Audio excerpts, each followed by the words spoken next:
पढ़ रहे क्या, सॉल्यूशन ऑफ लीनियर इक्वेशन, मतलब लीनियर इक्वेशन जो भी दिया होगा उसका सॉल्यूशन, सॉल्यूशन मतलब एक्स एंड वाई का वैल्यू, ठीक है। तो find 4 different solutions of the equation. हमें इक्वेशन क्या दिया हुआ है, देखो हमें इक्वेशन दिया हुआ है x + 2y = 6 दिया हुआ है, ठीक है ना।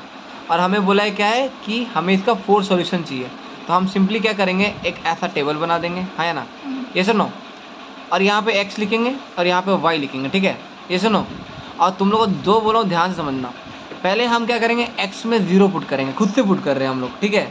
अब तुम क्या करो, x में यहाँ 0 पुट करो। अगर यहाँ पर 0, यहाँ पर इक्वेशन क्या है, x + 2y = 6 है।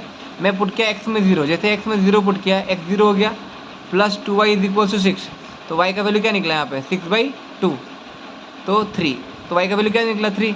जब मेरा x का वैल्यू मैं 0 पुट किया इक्वेशन में, तो y का वैल्यू क्या निकला 3।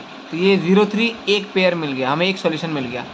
ये पेयर को हम x y का वैल्यू को बोलते हैं ना सॉल्यूशन, तो हमें एक सॉल्यूशन मिल गया 0,3। ये सुनो, वैसे करके तुम खुद से पुट करोगे। अब x का वैल्यू तुम क्या करो, तुम एक काम करना, y का वैल्यू 0 पुट कर देना एक बार में, दूसरी बार में क्या करना, y का वैल्यू 0 पुट कर देना, और फिर ये देखना कि x का वैल्यू क्या आ रहा है। तो देखो x + 2 × y = 6 था हमारे पास, तो मैं क्या किया, y का जगह 0 पुट कर दिया। तो यहाँ से x का वैल्यू क्या आ रहा है वो देख लेते हैं। तो ये तो पूरा 0 हो गया, तो x का वैल्यू क्या आ गया 6 आ गया, ऐसा नो है ना, ये तो 0 हो गया ना पूरा, तो x = 6। तो जैसे y था तो ये हो गया 6, तो ये हमें क्या मिल गया, दूसरा वाला पेयरिंग क्या मिल गया, दूसरा सोल्यूशन 6,0, ठीक है। हमेशा ऐसे ही करना, पहले 0 इसको लेना, फिर इसको 0 लेना, फिर देखना वैल्यू क्या आ रहा है। तो 2 मिल गया। अब दूसरे के लिए हम वापस 0 तो नहीं ले सकते क्योंकि 0 एक बार ले चुके हैं। अब तुम क्या करो, x का वैल्यू तुम ले लो।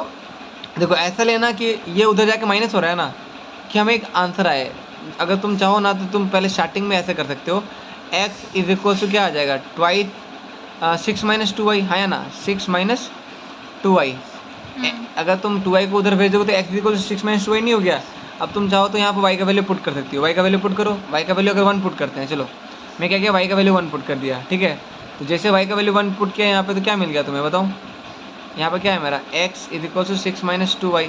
तो जैसे मैं y का वैल्यू 1 पुट किया, तो यहाँ से x का वैल्यू क्या निकला 6 - 2, तो x का वैल्यू आ गया 4, है ना, x का वैल्यू 4, क्लियर है।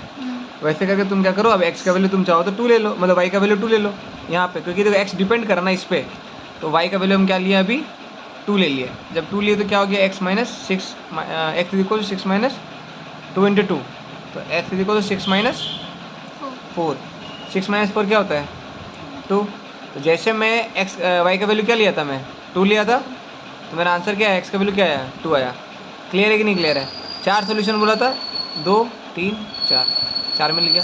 पेयरिंग में लिख दो 4,1 और 2,2, ये सब पेयरिंग। देखो ऐसा नहीं, ये इसका ना इन्फिनाइटली मेनी सोल्यूशन होगा, बहुत सारा हम निकाल सकते हैं, वैल्यू पुट करते जाएंगे और आंसर निकालते जाएंगे, ठीक है। हमें बस 4 बोला था, हम 4 निकाल दिया, सिंपल सा, ठीक है।